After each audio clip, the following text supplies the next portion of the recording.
And I'll go ahead then and kick us off for the evening. Happy Constitution Day, everyone. My name is Emily Voss. I am the Senior Manager of National Programs and Professional Learning at the Center for Civic Education. Really appreciate you joining us this evening. We know there's lots of programs happening on Constitution Day, and we are grateful that you are spending your time with us this evening. And we're eager to meet and hear more from our amazing American Civic Education Teacher Award winners. In case you are not familiar with the ACETA Award, the American Civic Education Teacher Award recognizes outstanding K-12 educators who have demonstrated exceptional dedication to teaching civics and government. The award is a joint program of the Center for Civic Education, the Center on Representative Government at Indiana University, and the National Education Association. And each year, we have remarkable teachers from across the country selected for their commitment to preparing students to be knowledgeable, engaged, and responsible citizens, which is important now more than ever. So tonight you'll hear from this year's award recipients about their work in the classroom, their approaches to engaging students in civic learning, and their advice for other educators. We'll be exploring the big ideas that guide their teaching and practical strategies that make their lessons effective. And I am thrilled to introduce here first, although you will hear more from them momentarily, Shay Parks from Milford Senior High School in Delaware, Philip Brigley from Topeka High School in Kansas, and Rob Schulte from Reynolds Middle School in New Jersey. I'm also going to be delighted here to introduce our moderator for this evening, Natalie O'Brien. Natalie has been teaching the We the People program since she attended her first professional development in 2002. And she has been bringing classes to the We the People, the Citizen, and the Constitution national finals since 2007.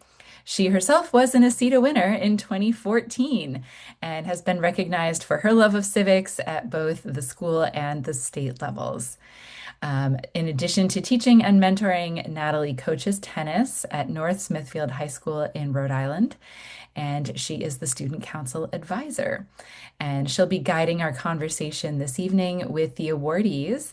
And so she'll be helping us explore the insights and experiences that help make their teaching so impactful.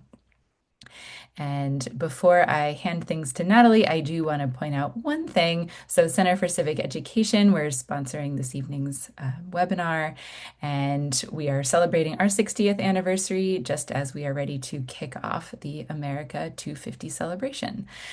So, we are grateful to our ACETA partners and our ACETA teachers who are all collectively helping to promote an enlightened and responsible citizenry committed to democratic principles and actively engaged in the practice of democracy. So, with the practice of democracy on our minds, I will stop the share and let Natalie take the floor. Thank you so much.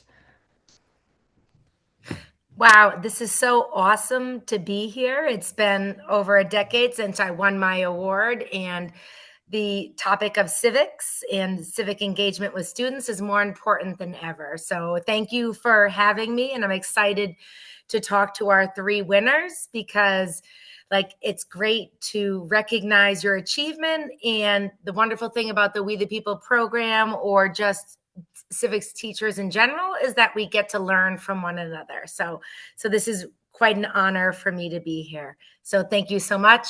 And I wanted to start with, I wanted each of you to kind of introduce yourself and to share your background in civic education and what made this field your calling. Because I know I shared, or it was shared about me attending a conference in 2002, and it legitimately changed my life. So I'm excited to hear from each of our recipients.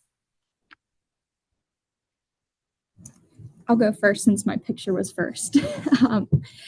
Hi everyone. My name is Shay Parks. I have been teaching 10th grade US government and AP US government and politics for the last 6 years at my alma mater, Milford High School in Milford, Delaware. I earned my Bachelor of Arts in Political Science Education from the University of Delaware in 2019. And then upon becoming the 2023 James Madison Fellow for the state of Delaware, I went and earned my Master's of Science in Curriculum and Instruction with a concentration in civics education. That one's the mouthful. When it comes to civic education, I have never really had the best relationship with school at the very beginning. Always had an issue with authority. Academics were fine, but just following directions was never my strong suit. And it was always something that led to backhand comments of, you'd be a great lawyer. You just love arguing with people. And by the time I got to high school, I came across a few teachers that kind of redirected that energy to make me take those comments a little more seriously as like an actual option. And by the time I was rounding out my high school, I realized the world needed more Mrs. Evans, more Mrs. Pikus, more Mrs. Parker, more teachers who were going to make that sort of change rather than lawyers. So that is why I'm here, and providing that change for students was a big part of me becoming a civics educator. That is so awesome and so inspiring for younger, like for the people that we teach. That's awesome. I guess I'll go first because my picture, I guess I go second because my picture was second. Um, I'm Philip Wrigley.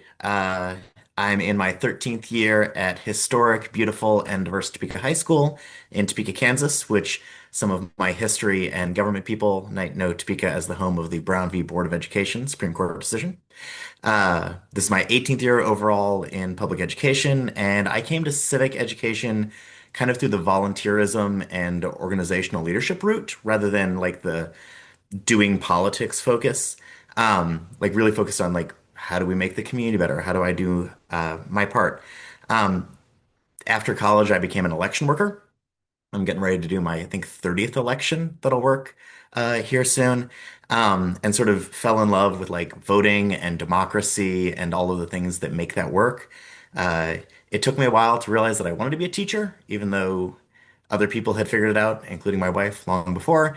I finally figured out that I wanted to be a teacher, so I took my history and anthropology degree. I got the master's in education. And during student teaching, I got to teach government. And probably about the second or third day of teaching government, I was like, oh, wow, this is like everything.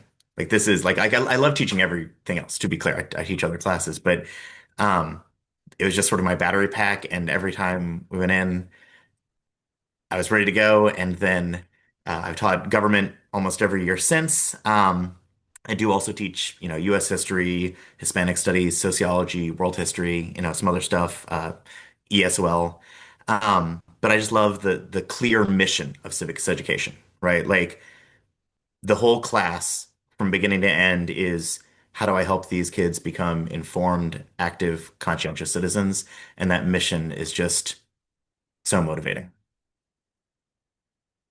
Awesome. So my people, I love this. This is great. Thank you. Rob? Sure. Well, I guess I'll go third because my picture was third. My name is Rob Schulte. I teach in New Jersey. I'm teaching over 20 years now. I've also spent over 12 years as a National Park Ranger at Independence National Historical Park. I work there weekends, seasons, summers, giving tours of Independence Hall, the Liberty Bell, Ben Franklin's home site, Congress Hall. There's about 19 sites in Old City, Philadelphia related to the founding there.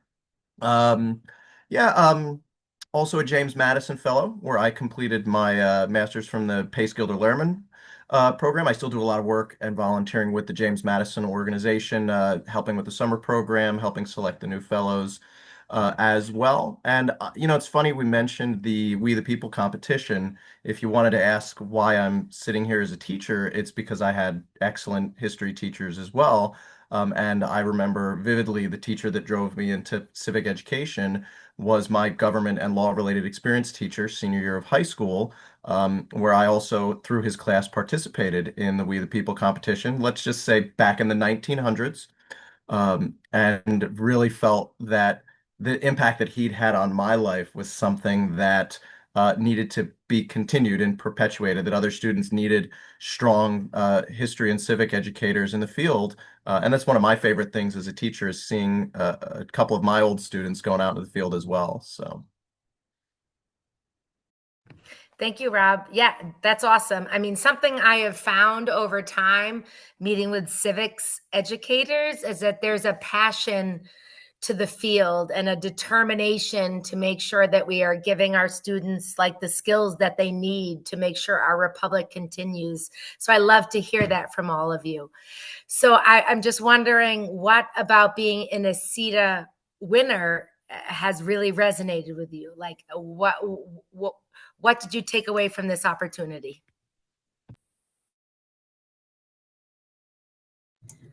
For me, it kind of is like a culminating. My words are not working tonight. But that summative experience, the peak of it, where it feels like a stamp of approval that even if I'm not necessarily all the way where I want to be, which hopefully I've got a decade more or two in me, that I'm in the right direction and that I'm so much more closer to the teachers I admired and that I know my students deserve. And it just gives me that assurance that I'm doing what they need, I'm doing what is good for them, and that something good is happening here. Jay, you're definitely becoming the teacher that your students deserve, and you definitely are that person. I'll say for me, my professional life as a teacher and department chair, my volunteering life as Kansas NEA leader, the Cub Master, election worker, professional standards board, all that stuff.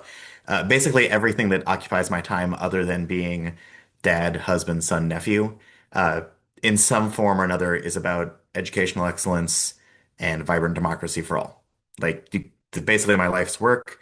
And without being over the top, the ACETA is basically a celebration of my life's work and what I've dedicated pretty much every waking moment other than reading to my kids and getting them dinner, too. And it's a chance to promote respect for the teaching profession and the value of civic education and some things that I hold dear. On my end, I think some of these processes for the awards is a great opportunity for teachers to reflect on their process through the nominations and application programs. You have to stop and say, what are the things that make strong civic education? And by the opportunity to reflect on that, helps drive my own practice, and I assume other nominees and other awards forward as well. In addition to the fact that honestly, just the positivity of some of the awards, I think everyone in this Zoom understands that the world is not all sunshine and rainbows in discussing education. And the more positive press that gets out there, the better our ability is to connect to our communities, to connect with the students that come out of them. I think there's a lot of value in sharing the positive word that's happening in our classrooms these days. Yeah, I was disturbed today about how few of my students knew that it was Constitution Day.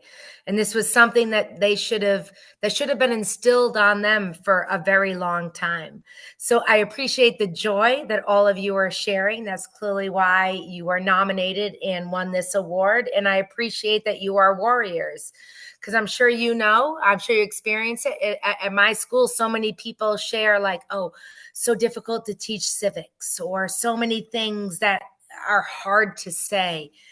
And we grapple with it and we manage with it. So I wonder, like, how do you bring civic education alive in your classroom so that students see its relevance today, especially in honor of Constitution Day?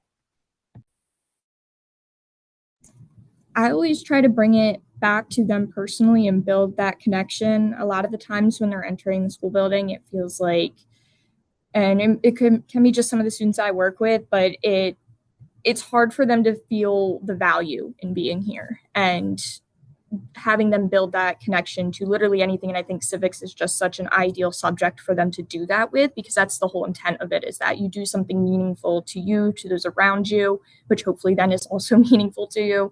But doing it in big and small ways, having the larger conversations of the impact of the things that they're going to do, but also doing it like really small in the room, like something that is, giving them a choice in an assignment, just the little skills that need to be built up over time that kind of start shifting their lens of what it means to participate in democracy, what it means to take action and be engaged, and doing it in a way that's much more approachable. So then you can build to those big moments and that they can do their own thing for Constitution Day. I know some of the people I did the fellowship with, we have our own little nerdy group chat that we share all the cool things that we do. And they had one teacher, her students had set up their presentation for Constitution Day for the rest of the school to engage with, which was amazing to see. And not everything has to be a big social media post. It's those day-to-day skills that really, I think, bring it alive to them and make it feel personal, that they're going to do something with it outside of the classroom. Well said. Um, I think uh, I think my own excitement probably does a lot of the heavy lifting most days. I'm the geek in a bow tie with, different pins from, different elections and that kind of thing. Coming in yelling Happy Constitution Day. So I think my own excitement probably does a lot of the heavy lifting. But some things, I was writing this down, that I think are really important in terms of relevance to their lives. Um, Focusing on local issues that they can affect, right? Echoing Shay on that, like what they see in media is national politics, but what they interact with and what they can affect most directly is local politics. So getting that focus away from the one job in one branch in one layer of government that they see on TV so much and say, okay, what can we do here locally? Um, I also avoid at the beginning of the semester, we don't talk about like, here's the three branches or here's political parties at the beginning. What we start with is like, what makes something a democracy? What are your duties, responsibilities, and rights um, as part of this like whole citizenship thing? We also talk a lot about like that you don't live under a government, right? There are governments. So getting them to be sort of aware that, yeah, you've got federal stuff, but let's talk about state. Let's talk about tribal, right? We got four federally recognized tribes in the state of Kansas. Let's talk about, when you're going to the Prairie Band Potawatomi Reservation, what's that look like? What does local government look like? County, school board. Um, and then the other thing I wrote down was guest speakers, I think can do a lot. Not just guest speakers as experts, but I've got folks who come in from the League of Women Voters. I've got a couple school board members who already come. I've got a senior deputy district attorney that always comes. I've got an alumnus from Topeka High who led a walkout back in 1970 for Chicano rights. I've got the Dole Institute of Politics. All these people, and most of them, not all of them, but most of them are actually Topeka High grads. And so we can talk about like these are folks that were where you were who are now engaged in this and that they can see that as their future.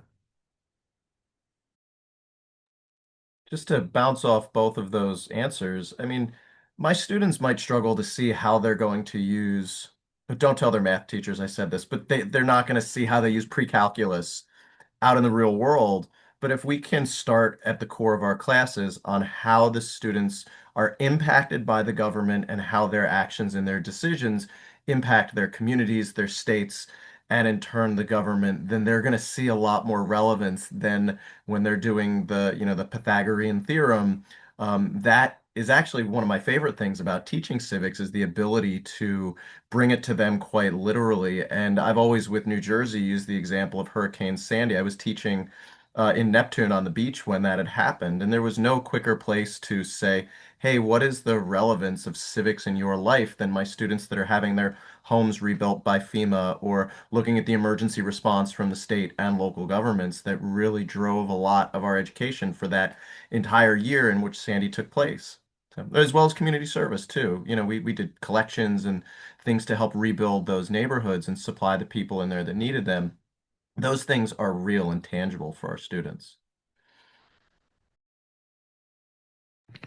Yeah, I mean, I know when we teach about civics, we talk about the founders wanting reason over passion. But I think in our classrooms, it's passion that motivates our students. Like a strong civic educator gets their students to realize the power and the skills that they have and the voice that they have, which I think is so incredible. Like I just got an email today about our state Supreme Court does like a circuit traveling presentation. So the state Supreme Court in Rhode Island is going to come to North Smithfield in the spring and will do their appellate court hearings.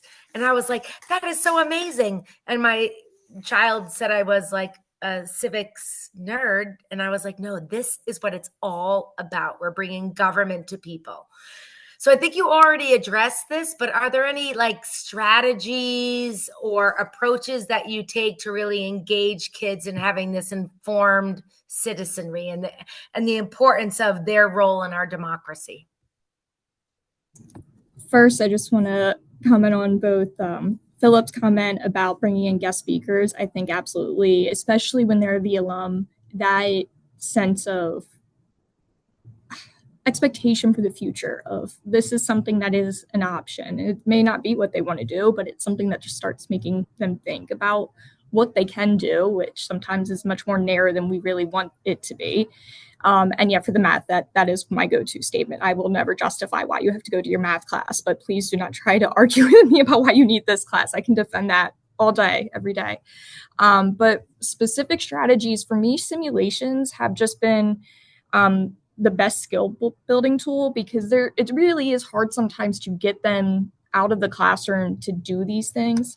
So having them do it in a safe space, they're not worried about, adults overreacting or, them saying the wrong thing. We build a space in the classroom where it's okay if they make mistakes, but they can execute these skills and, activities in a way that they can reflect on without having, real world consequences in a sense. I mean, they can't say anything and, not have to apologize, but it builds that comfortability and that thing I think that prevents a lot of adults from taking that step of engaging is that fear of, well, I don't really know. Like, what if I say something stupid? What if I, put myself out there and it doesn't go the way I want it? Just giving them that space to build those skills. Amen. Four ones that I jotted down. Um, so I think probably like both Rob and Shay, I have my students write to an elected official. It's a pretty common one. The two things I'd emphasize on that is I allow them if they want to write to someone at national office, they absolutely can, a senator or a, president. But a lot of times I encourage them to go more local, state senator, state representative, people who are likely to respond very quickly and respond personally. And then we kind of explore and discuss what responses they get. So it's not just, hey, I practiced writing. It's that I wrote, I sent it, and I started this like dialogue with this elected official and like I'm actually feeling this connection.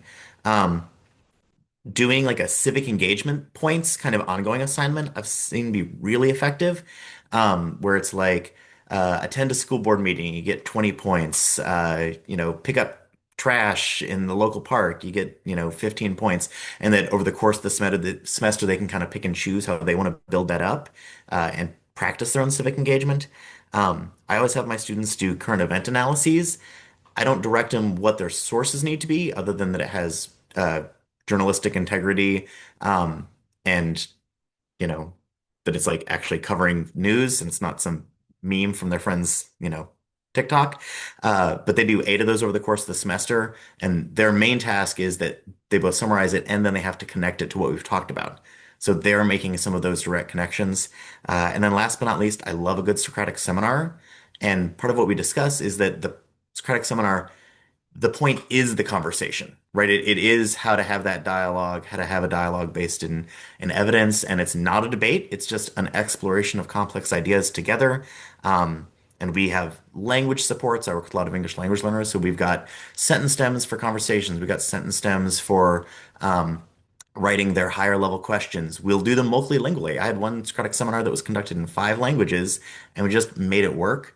I think a lot of times people think that Socratic seminar has to be something you only do in like the AP class, and it really doesn't. I've seen them be amazing, like really great questions and great discussion in a regular class, in an inclusion class, in an ELL class. I know for me, I have two kind of key things that I think are strategies or things that I love to do with my students. And the first is I'll give you a quick rundown of a project that I do with my students. I'd mentioned Hurricane Sandy. We do a comparative analysis response to Hurricane Katrina, Hurricane Sandy. But the culminating assessment, I give them a natural disaster, and it's usually the zombie apocalypse. And it's fun. And I say, okay, the levels of government have responded to, two disasters we've studied. How would they respond to the third? And their job is to create a government plan, a response plan at each level of government over courses of months and years to this natural disaster. But they're also creating escape routes, bug out bags. They're reading emergency planning things that they then take home to their families. That kind of real project-based, active, them in the leadership role that's so student-driven and student-centered. And they have so much fun with it. I have the engagement level, the percentage is so high of kids that lock in and love the presentation and love creating their survival guides. Is one of my favorite things to do teaching, is coming in as if there's an emergency. I'm a government official they have to respond to. Everything is an experience. They come into class and it's not necessarily, all right, what are we reading? What's the work today? It's what event are we living through and planning through as someone who's living it, someone who is a government official.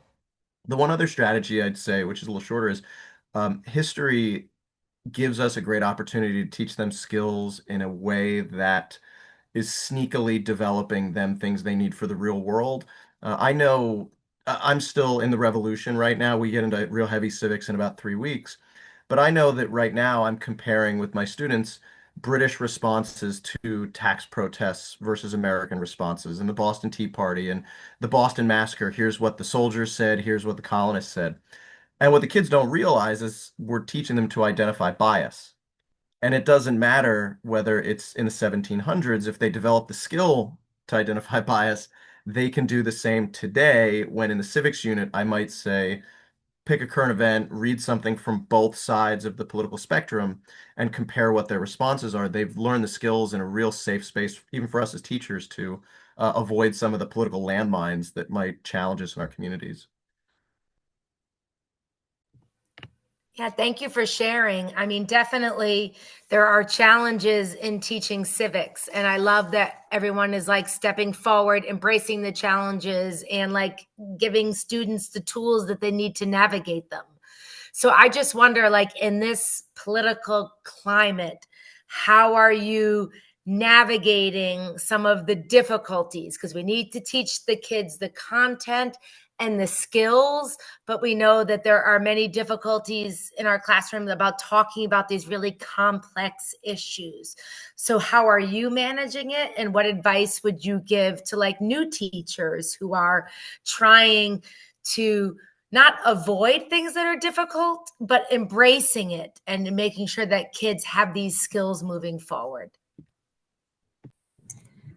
Definitely do not feel the need to talk about something the day after it happens. I think that is when you're going to end up in, like Rob described, like those minds that you, there's no way to control that in a way that's not going to end in a social media post at the end of it, or something that makes it more um, emotional and charged. And then it's really hard to build back up a trust. Like it's going to take time to make the students then feel comfortable again to have those conversations. So taking your time to very intentionally plan things out. Don't feel the need to cover it the day after. But also make yourself exposed. Don't hide your classroom, um, because I think sometimes teachers do it in a way to protect themselves of, I don't want somebody to take something out of context. I want the kids to feel safe. And that is very true. The kids should never, have somebody randomly come in that they're not informed are coming in. But making them, anybody in the community who may be worried about what you're doing or who may just have questions, let them come in, show them what you're doing. Always put your students' activities out there. Make sure you're bragging about the good things. I know, Rob, I think you had mentioned it too earlier. These awards are a way to highlight the good things that we're doing. And I think by proactively showing the accomplishments that students are having in the classroom, the challenges that they're overcoming, and just the skills that they are actually building, that it's not a big dramatic screaming match in every civics classroom. It's genuine conversation. It's actual skill development. Amen. To not needing to do a hot take on everything. I think sometimes there's this idea that, oh, we have to comment on every last thing. And honestly, I don't know that that's my role. Like, we're going to connect what's going on, right, with what we're trying to understand that's maybe more evergreen and more lasting, something that's going to still be meaningful to them 60 years from now. But doesn't need to be a hot take. I think honestly, there's two much bigger issues that I run into kind of connected to this. Um, the first is the feelings of disconnection and disempowerment that my students have. They don't know they can make a difference. They don't think their voices matter. They don't think that they're heard, which is a much more sort of lasting issue in their own development. And then just the fact that doing democracy takes practice, right? Inspiring volunteerism, group deliberations, leadership. Like these are things that, yes, I learned in my high school civics classes, but I also learned them from like scouting, from cooperative living in college, from like union work, these kind of things. And like other people get them from organizing the food drive for Stuco, where they developed them being on the church committee, right? Like developing the skills of doing democracy really takes more than like we can do within a single semester US government course. So kind of the two things that I've done to try to counter that.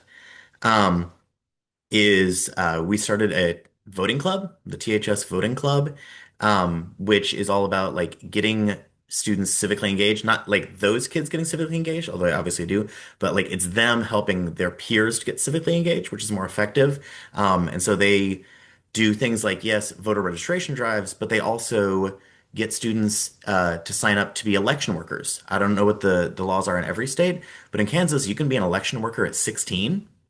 And so we had last fall in Shawnee County, Kansas, where Topeka High is, we had 71 students serving as election workers on election day. So like getting that kind of engagement and involvement, where people are doing this outside of class time and really developing those skills. So, Rob, I hate to transition for you, but I'm just curious in this age of polarization and misinformation, and we want to have civil discourse in our classroom, like how do you navigate that? Oh, I mean, it's not easy, and just I always start by building these conversations in the community with parents too before we get to that point. So I know most of you would say that there's a lot of myths and misconceptions that we learned when we were kids, like Betsy Ross designing the flag. So one of the things that I always encourage my parents is immediately is back to school night conferences. Ask your children what we're doing, have the conversations with them, have the political conversations. Um, and then that stuff, they share access to the learning platforms. We have a parent mode on Google Classroom. They're seeing the resources, the primary sources. So the more that they are engaged in the classroom and in the community, the more support you're going to have, the more the kids are going to talk about it. But for me, I'd mentioned in the comments, sometimes it's okay to say, hey, you know what? It's just not my job to help you. I'm here to listen and to empathize, but it might not be my job to help you process the Charlie Kirk assassination this week. And I've said that repeatedly. I said, that's a conversation I think you should have with your parents. But, we obviously we abhor political violence, but that might not be a space for us. But for me, it's always going back to the primary sources. What are we learning, and what do the founders say about the things that are going on? What is the Constitution, the Federalist Papers? And I've always found that as a really safe space to go to avoid the politics, because I can say to the parents, hey, I had them read what the founders said. Here are competing historical opinions, and the student came to their own decision through the essay, through the Socratic. And if we always put that on the students to allow them to make their decisions, it navigates those landmines pretty well. Yeah, I loved what you said. I mean, teaching civics, I've found is so rewarding. But when I talk to people in other like areas of education, maybe it's difficult, right? So it frightens a lot of people to have to navigate all of these really difficult conversations. So, what advice would you give to new teachers about how to grapple with some of the difficulties that they have? And I think you've already approached this, but I'd like us to maybe flesh it out a little more. I would also agree with Rob. Is just the communicating out as much as possible. I think that's something that at the high school level doesn't seem to get prioritized as much as like a constant communication. It can't just be you introduce yourself at the beginning of the year and then, say these are things we're going to talk about and then never come back and have a conversation with families about we are moving on to this subject and these are some things you may want to ask your student about as we're covering them. But really staying consistent with that communication, especially as the topics in the class are moving from one to the next, and just really taking things one step at a time, not just jumping in of my kids need a debate, let me host a debate this week. The amount of kids that come into a class, they hear government and it is something they're really excited about, and the first thing they demand is a debate. And guys, we're not ready for that. This is week one. We're gonna take some time. We're gonna learn how we're gonna talk to each other. We're gonna learn the rules, the systems, and then the information, so that you're not just up there debating to debate. You need to go up there with some actual factual evidence. You need to go up there with a mentality of fully agreeing with your position. And it's something that I think we want to be engaging with the students, but making sure you're doing so in an actual structured and intentional way.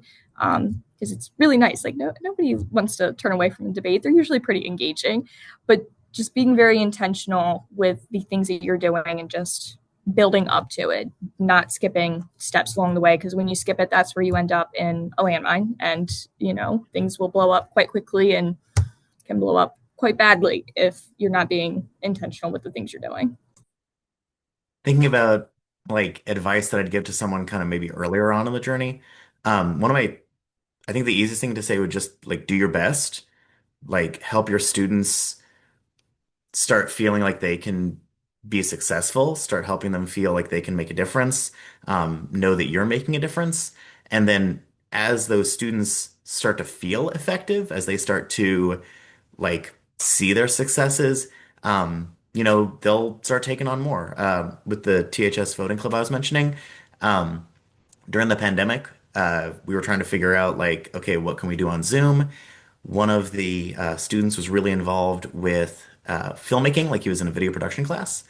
And they ended up deciding, I can't claim much credit for this, they ended up deciding, hey, let's like reach out to like the local mayor or the elections office or whatever. Um, and then like we'll record a conversation and then we can make a video of that for our students, right? It was something we could do during the pandemic. And so they did a few of those and it was lots of fun. And then after we had kind of gotten back to normal life, one of the students was like, "Hey, we should keep doing something like that." Okay, that sounds good. Long story short, then a couple of my students were like, "Hey, do you think the governor would like do one of those Zooms with us?" And the governor, to be clear, her daughters both went to Topeka High School, so I knew she liked Topeka High.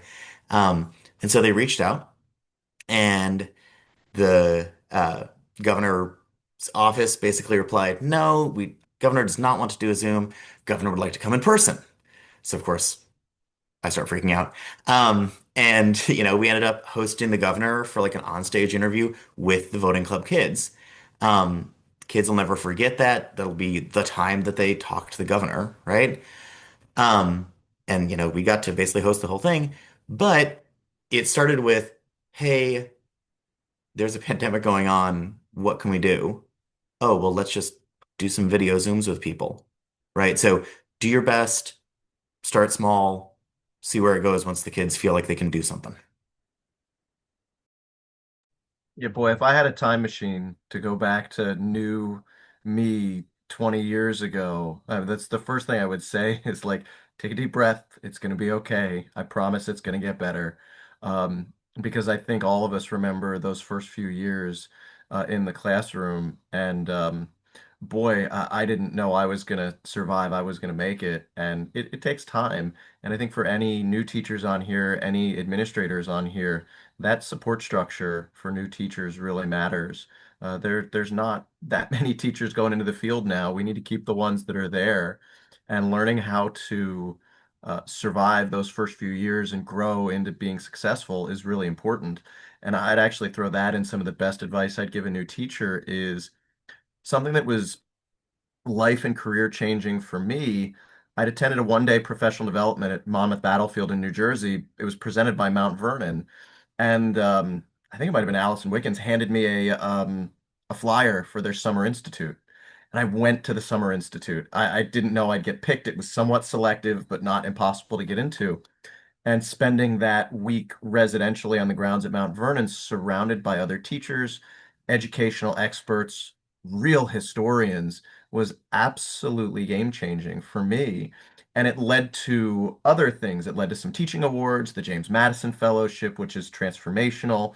Um, if you take advantage of what's out there from these organizations, the improvement that can be made in your own practice, your skill, the national network that you begin to make of teachers across the country, that's the kind of thing that really helps lift up the entire profession. So that's the best advice I give is go out and find those great professional development seminars, Mount Vernon, Monticello, the National Constitution Center, the James Madison Fellowship, Colonial Williamsburg, Founding Forward. I go on for a while, but those organizations are game changers. And then you get the nerdy group chats that you can stay in for over a year. Yeah, no, I love this because these are so many organizations and so many opportunities that like changed my life. And I feel like we're all speaking the same language here. And teaching civics is extremely difficult and has its own challenges, but it is so rewarding.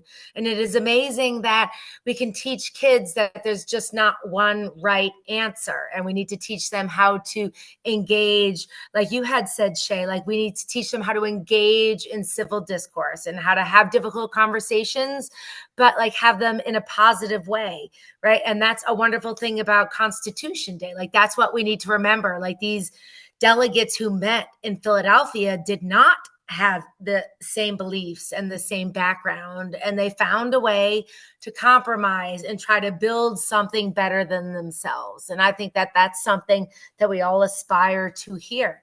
So I wonder, is there a lesson? Is there a transformational time where you as a teacher felt like, oh, I reached these kids, I made a difference? Because we love that, right? Like that's what we want. That's what we're working towards, to impact the next generation.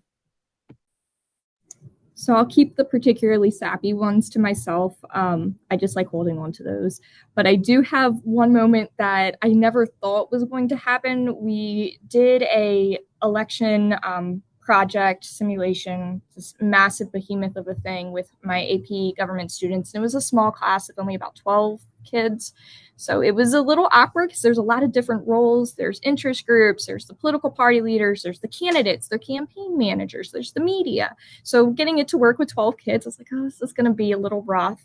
And there's one element of it that I've never quite mastered, and I always tweak a little bit, is the campaign finance tracking, so that they're getting that component, which is one of the more complicated components for the kids to really wrap their heads around and to understand the differences in filings and all of that. And we'd have a tracking sheet on the back wall where they would report what type of contributions were being made to each campaign. And they started tracking it. And it's one of the things I did the worst job at, of actually doing the tracking myself. So I started to kind of push it off. When you guys do it, you can just go up there. You help yourselves. And they started getting a little aggressive with it, not in a negative way, but the campaigning became very intense. I have an entire folder about this thick of just flyers that they made, different ones, not of the same, just flyer after flyer after flyer after flyer. And the irony of this was that the two candidates were identical twins. So the amount of pictures of these children around my room in the school started getting a little out of hand, but just watching them dive into something that I was like, just a brush off, like, I can't keep track of this. You guys take this on. And then it turned into this very competitive, like they wanted to win now. They really just there was rumors of them actually spending real money outside of the classroom that became a little concerning. But I think it was within the family. I think it was they were switching money. I'm not quite sure how that all worked, but they just started really wanting to know more about, like, is this ethical? Is this something that I should be doing? And the questions that spurred from it were just such a, like, a moment where I really understood the impact of how much a small little thing can just drive this larger thought process, action, and just never taking for granted the little small things that you can do that can just have that spark moment for kids. That sounds awesome. I had a student my first year uh, at Topeka High who, when she wrote her letter to an elected official, she wrote to the superintendent complaining about why are all my friends dropping out. And as the superintendent told me later, apparently she was looking over all of the like graduation rate data and information, and it's all this sort of big picture numerical piece. And she gets this letter from my student. It's like, my friends are dropping out. Like, I'm frustrated about it. And the superintendent emailed me and she was like, hey, can we set up a meeting? And this student was not the kind of student who is ready to meet the superintendent. This was incredibly nerve-wracking. She ended up having, she wanted me there. She wanted her mom there. Um, but we got to just sit and she got to talk to the superintendent about like what she was seeing as someone who did not feel good about school. It did not have a good experience. Whose friends, I think she'd had three friends drop out in like the month prior. And she got to see that someone was listening, uh, and actually wanted to address the things that she cared about. And I think that was big for her. And honestly, it was like, oh yeah, I can help these kids like make a difference.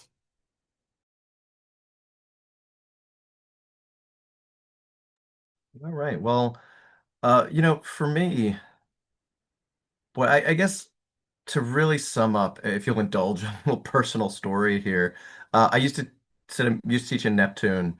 I think last year's winner was Lauren, was my coworker, who was just absolutely wonderful. She was fantastic.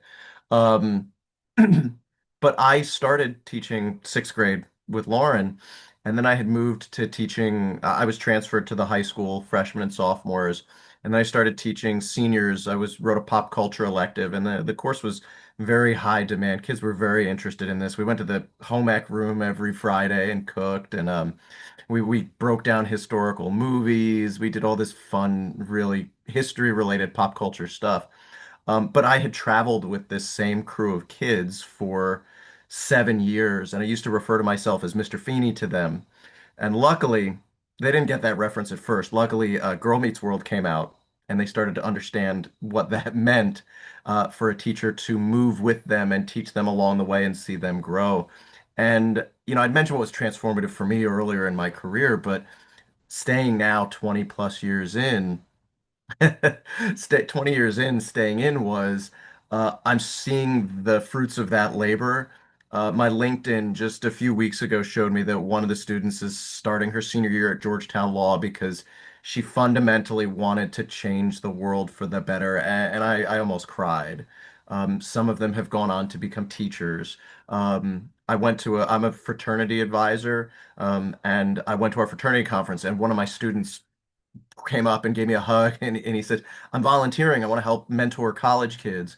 And you don't always get to see what happens to them when they leave your four walls, but every once in a while, you have that chance to follow them for 7 years and then see what happens. It's what keeps me going now, knowing that that can continue to happen over the next 20 years or so of my career. I hope that your families and colleagues are watching because this is so awesome. I love to hear from all of you. And I know it's being recorded. So I hope so many other people involved in civics or wanting to know more about civics, like get to watch this later on because this is really incredible.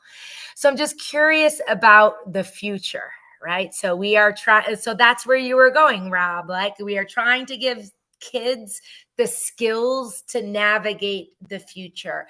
What do you think as civic educators that we can do to help them move forward as like civic participants and active members and educated members of our society? I think it's something that's definitely been mentioned a few times tonight, but really building up their confidence and their sense of efficacy. And if I do something, something else will happen. I do agree with Philip's point. A lot of kids are just so disengaged and feel as if there's nothing that's going to fix any of the problems. Everything's awful and the world's burning down. And not that it's not true. Everyone's entitled to thoughts and perspectives. I've probably felt that way once or twice, but it's not. I always remind them that it's going to stay that way if you don't do anything. If you never do anything, and you don't want to then get to that point in your life 30, 40 years down the road where you're like, dang, what if, and just helping them really feel that they can get past that. So, maybe scaring them a little if they don't want the what if moment, but just building in the classroom while you have them that confidence and they can make an impact, and that there's not one way to do it. Really showing them the diversity of ways that you can be engaged. It can be voting, and that could be it. If that's really all that you have the emotional, mental, physical space and capacity for, that is an action of its own. That's important. It can be more. It can be talking with your neighbor. It can be participating in a community cleanup day. It can be anything as little or as big as you want it to be. It just has to be something, and just highlighting that for them, that it doesn't have to look one way. It doesn't have to go exactly how you want it. It just needs to happen at some point. And you have to, be the one to make that step forward. No one's going to do it for you. I'm really pretty hopeful about the future of civic education and how it's kind of going. At least here in Kansas, like I think we have better systemic supports for it.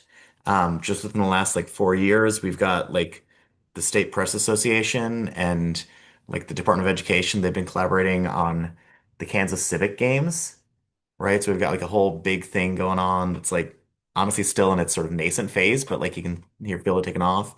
And I think people appreciate the value of civic education maybe more now than they have before.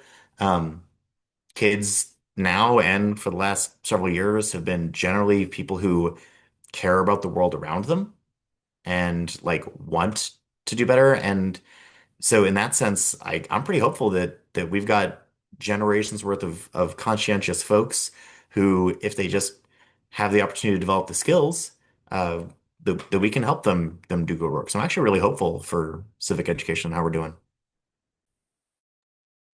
I'm going to try to share Philip's optimism on this too. I work with a lot of organizations, historical organizations, fraternal lineage organizations. And what I hear from older members, my parents' generation, is always quite negative. It's negative about education. It's negative about students these days. And that's just not what I'm seeing. I'm traveling the country. I'm facilitating professional development residentially over the summers down in DC. I'm seeing incredible educators across the country. I'm seeing students that are doing great work. And as long as we're willing to teach them, the students, the skills that they need to move into the future, I think our students are going to be more well prepared than previous generations. I can't expect my parents, who grew up without computers and the internet, to be media savvy and media literate. But we have a generation of children, if we do our job, that we can teach that media literacy, the fact checking, the identifying of bias. I think that's one of our most important responsibilities right now as civic educators right now, is preparing our students to navigate the world that is coming at them, the communications and the things that are going at them, and also the technological world that's coming in front, that's going to have a lot of responsibilities and implication on civics, on education. I think we can't sit and wait for ChatGPT to take over people's jobs. I think we need to teach our kids what responsible usage looks like, how to fact check what's going on, which I have my students doing that with. We create stuff on chat and then fact check it. Um, I think we have a responsibility right now to build those skills. And if we do that, I think the future is bright. So that's why you're here, right? Like I hear so much optimism about young people. Like you want to engage them, you want to teach them, you believe in them, and they feed off of that. Like kids want to feel heard and acknowledged and want people to want to move them forward. So I'm sure that's why the three of you are like so well respected in your communities and by your students. So we're going to do a quick round, a lightning round, right? So quick responses only. So one, right? And I'm hoping to learn from all of you on this because I've been teaching civics for 26 years and I always want to be fresh and new. So your favorite civic lesson to teach that you would teach like every year if you could. Quick, like a minute. Mock trial on Morris v. Frederick. Leave it at that. You're good at being succinct.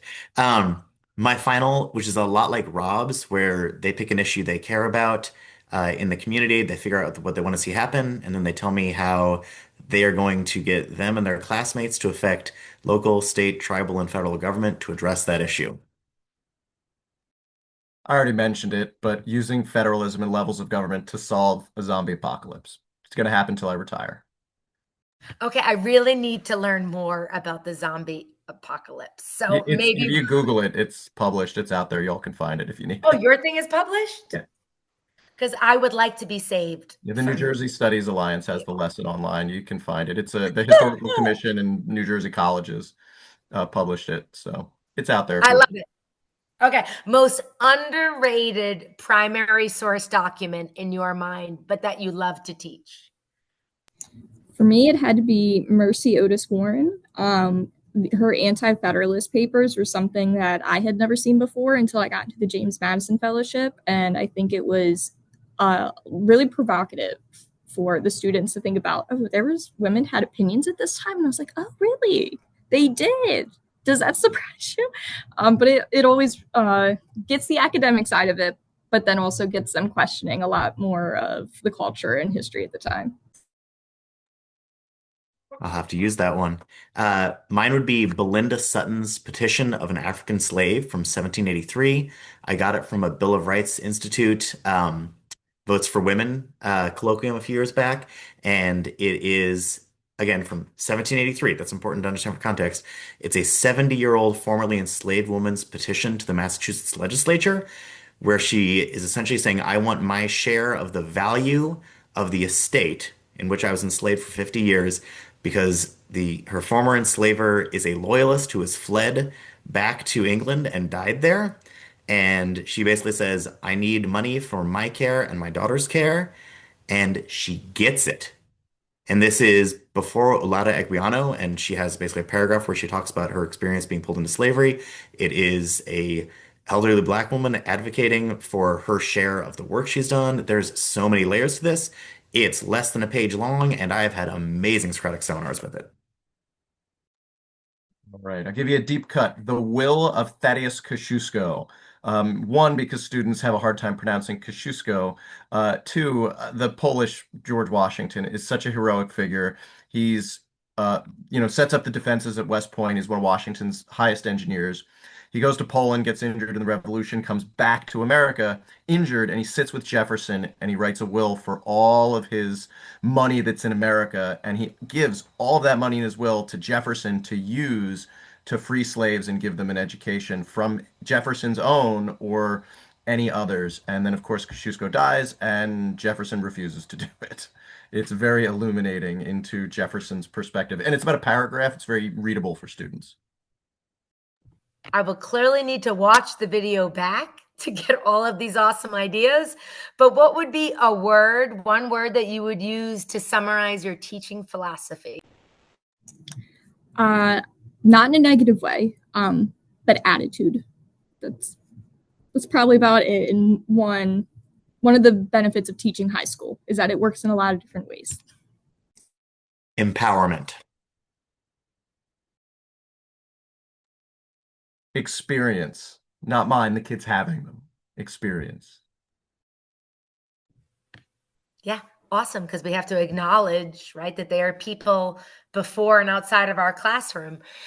So my next question is about if, because I experience this sometimes. Like I had a lesson yesterday where I was like, "Ooh, it didn't exactly go where I had intended."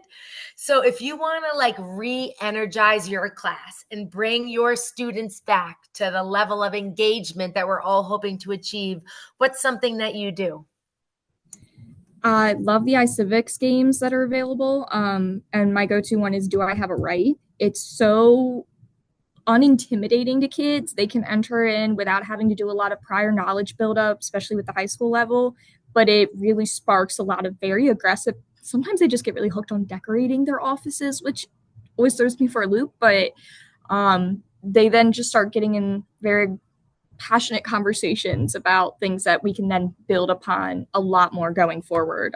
But it really energizes them very quite quickly.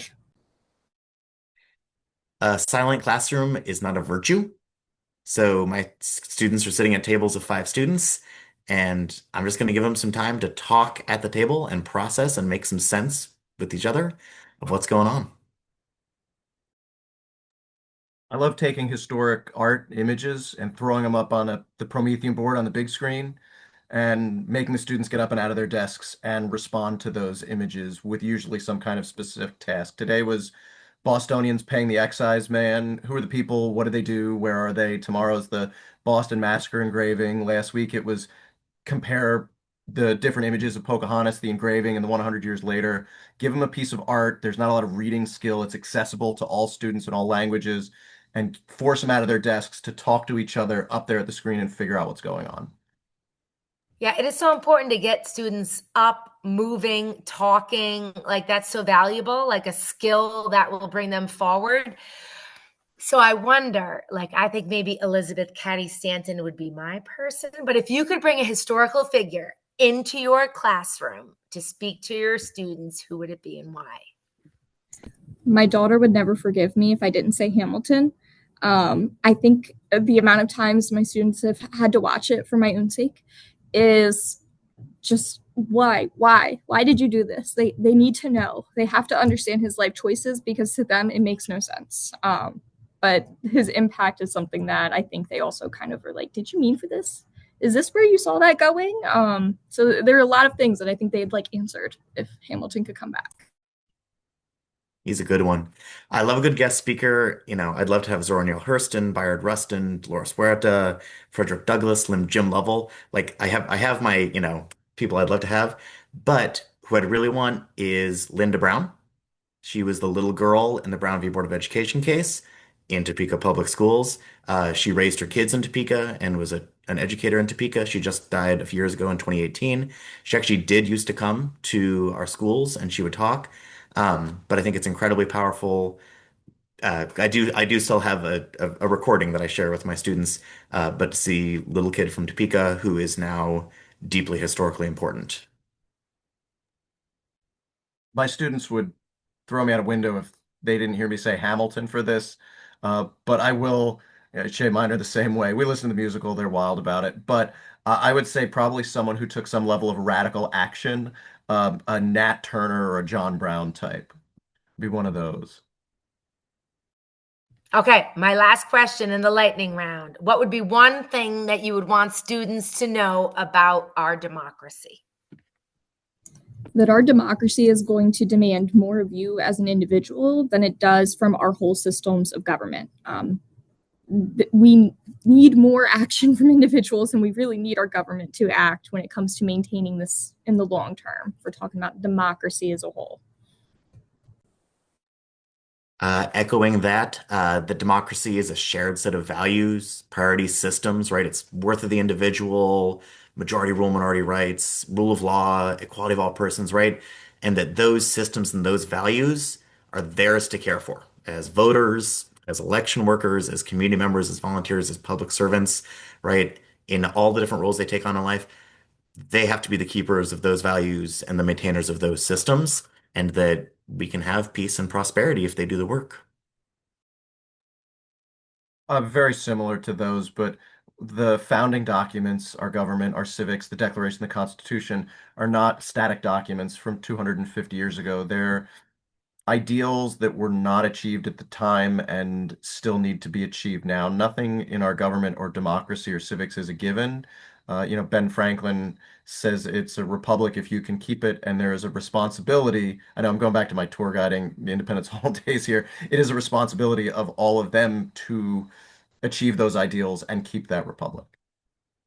All of those answers were awesome. And Rob, I was just discussing on Constitution Day in my class about Ben Franklin's remarks, right? And what our obligation is. So that's incredible.